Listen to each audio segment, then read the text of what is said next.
Good evening বন্ধুরা, আজ একটা ছোট্ট মিনি ব্লগ শেয়ার করতে তোমাদের সাথে চলে এলাম। আশা করি ভিডিওটা তোমাদের ভীষণ ভালো লাগবে। শরীরটা কদিন ধরে একটু খারাপ যাচ্ছে বলে লং ভিডিও ঠিকঠাকভাবে শ্যুটই করতে পারছি না, তাই ভাবলাম একটু বাইরে থেকে যদি ঘুরে আসা যায় তাহলে হয়তো মন মেজাজটা একটু হলেও ভালো লাগবে। কদিন টানা বৃষ্টিতে ঘরে পুরো গৃহবন্দীর মতন অবস্থা হয়ে গেছে, আর দেখবে বেশি দিন চার দেয়ালের মধ্যে থাকতে থাকতে না একটা ডিপ্রেশন কাজ করে।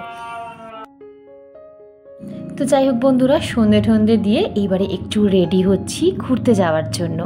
আমার প্রতিদেব বলে মেয়েদের হাজারো শরীর খারাপ থাকুক না কেন, ঘুরতে যাওয়ার নাম শুনলেই শরীর খারাপ নাকি ম্যাজিকের মতন ভ্যানিশ হয়ে যায়। এটা কিন্তু একদম সঠিক কথা।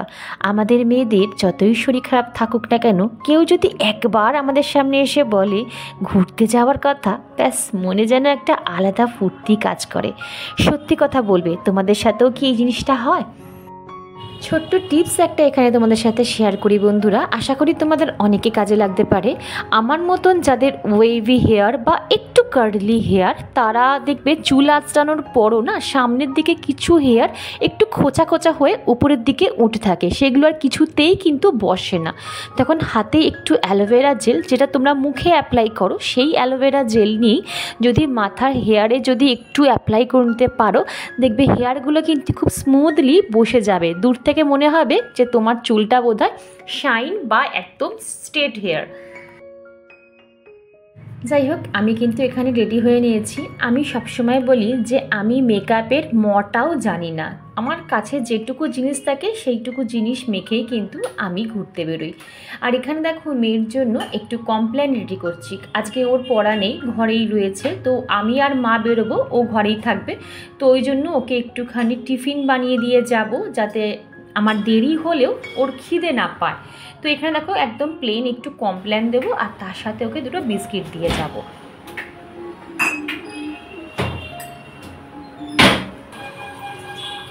আসলে সত্যি কথা কি জানো তো বন্ধুরা, আমাদের বাড়ির সামনেই মানে একটু এগিয়ে এই 10 মিনিট এগুলেই একটা মেলা বসেছে, সেটা হচ্ছে রথের মেলা। মা কতদিন ধরে বলেই যাচ্ছে যে যখন থেকে সোজা রথ সেই দিন থেকে মা বলে যাচ্ছে যে আমাকে একটু মেলায় নিয়ে যাবি, আমাকে একটু মেলায় নিয়ে যাবি, কিন্তু প্রত্যেকটা দিন এত পরিমাণে বৃষ্টি হচ্ছে যে বেরোতেই পাচ্ছি না।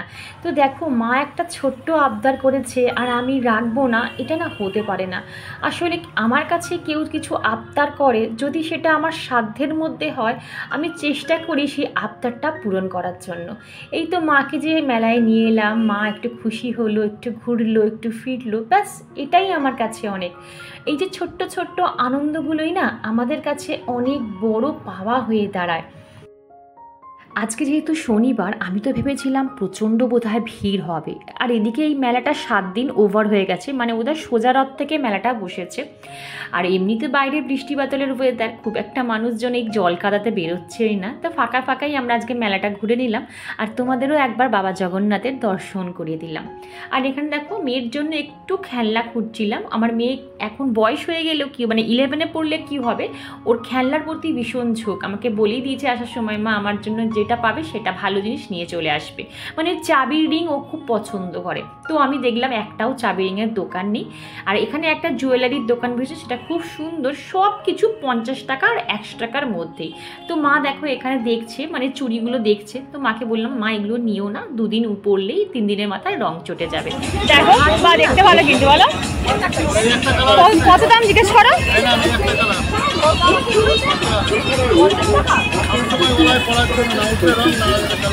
কত বলছে? হ্যাঁ 50 টাকা। এই কালোটা ভালো নেবো, এই কালোটা, এই এক না, এই ছোট, এটা ছোট, এটা বড়।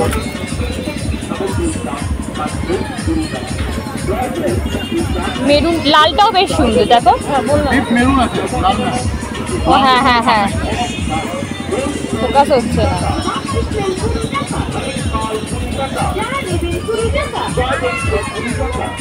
বেশ ভালো, হ্যাঁ 50 টাকাগুলো।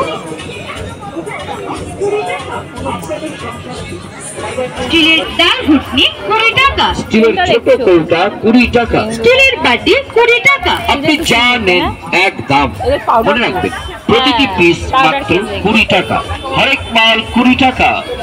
হোলসেল করে।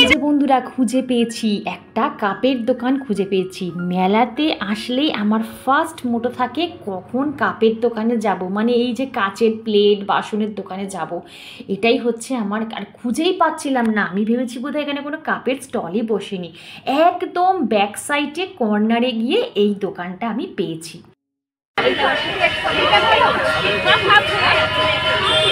হ্যাঁ, কত সুন্দর এরকম কাপ আছে না? আচ্ছা, আমার মতন কারা কারা আছো যারা কাপ কিনতে, মানে ভ্যারাইটি টাইপের কাপ কিনতে পছন্দ করো? আমি মেলাতে যাই বা যে কোনো মলে যাই না কেন, আমার আগে দৃষ্টি পড়ে নানান রকম কাপের ওপর, কারণ কাপ কালেকশন করতে আমার ভীষণ ভালো লাগে। আমি এখানে একটা কাপ কিনছিলাম, পছন্দ হয়েছে, মা আমাকে একটা ধমক দিল যে তোর তো এগুলো আছে, তুই আবার কেন কিনছিস? তো ওই জন্য ভাবলাম যে না, মা ঠিকই বলেছে, ফালতু ফালতু কাপটা কিনে কেন পয়সা অপচয় করব, আবার রেখে দিলাম।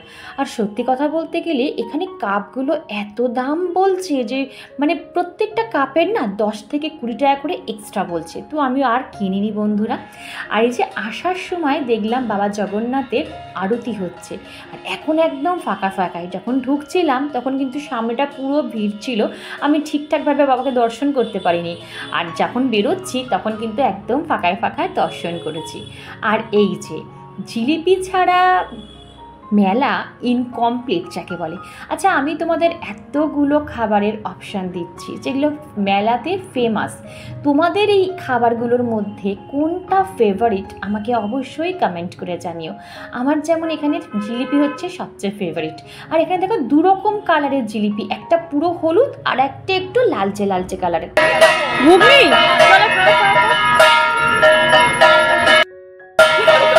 তুমি খাও, আমি সামনে ফুচকা খাবো, তুমি খাও।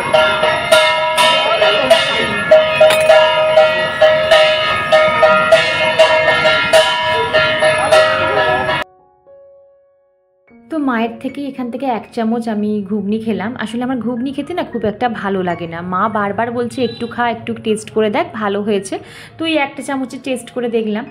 আর এই দেখো, এই রাইডসগুলো দেখলে পুরো ছোটোবেলার কথা মনে পড়ে যায় না? আর আমি যখন এগুলো দেখি তখন ভাবি বা রিয়েলাইজ করি, একটা সময় আমরা সন্তানরা মা বাবার কাছে বায়না করতাম মেলায় যাব মেলায় যাব। এখন মা আমার কাছে বায়না করে যে চল না একটু মেলায় নিয়ে চল না, মেলায় নিয়ে চল না। কীরকমভাবে সময় পরিবর্তন হয়ে যায়, পরিস্থিতি পরিবর্তন হয়ে যায়, মানুষ পরিবর্তন হয়ে যায়। আসলে গীতাতেই লেখা হচ্ছে যে সংসার পরিবর্তনশীল, পরিবর্তন হতে বাধ্য। যাই হোক, দেখো এখান থেকে কিন্তু আমরা বেরিয়ে, মেলা থেকে বেরিয়ে একদম রাস্তাতেই এসে কিন্তু আমি আর মা ফুচকা খেয়ে নিলাম। বেশি খাইনি, মা 20 টাকার খেয়েছিল, আমি 20 টাকার খেয়েছিলাম। আর একদম লাস্ট আমরা আমুলের ভ্যানিলা আইসক্রিম খেয়েছি। মা আইসক্রিম খেতে ভীষণ পছন্দ করে, মানে আইসক্রিম কোল্ড ড্রিঙ্কসের পোকা হচ্ছে আমার মা। আরে মা, তুমি কতটা খুশি হয়েছো? অনেকটা খুশি হয়েছি। কি কি খেয়েছো? ফুচকা খেয়েছি, ঘুগনি খেয়েছি, আইসক্রিম খেয়েছি, আর হাতে কি নিয়ে যাচ্ছি? একটা আমার নাতনির জন্য একটা আইসক্রিম। তো এই এখন অন্ধকার রাস্তা দিয়ে আমি আর মা যাচ্ছি। তো চলো, ভিডিওটা আজকে আমি এখানে এন্ড করছি। ভিডিওর কোনো অংশ ভালো লাগলে সাবস্ক্রাইব করে পাশে থাকতে হবে। টাটা। চলো, এখানে একটা মন্দির আছে, না লোকনাথ বাবার মন্দিরটা এখানে আছে, আর এখানে আর একটা মন্দির আছে। দেখো এখানে অনেক রকম ঠাকুর আছে, মা শীতলা রয়েছে, অনেক কিছু রয়েছে। ছোট সময় আর এখানেও একটা মন্দির আছে। চলো টাটা।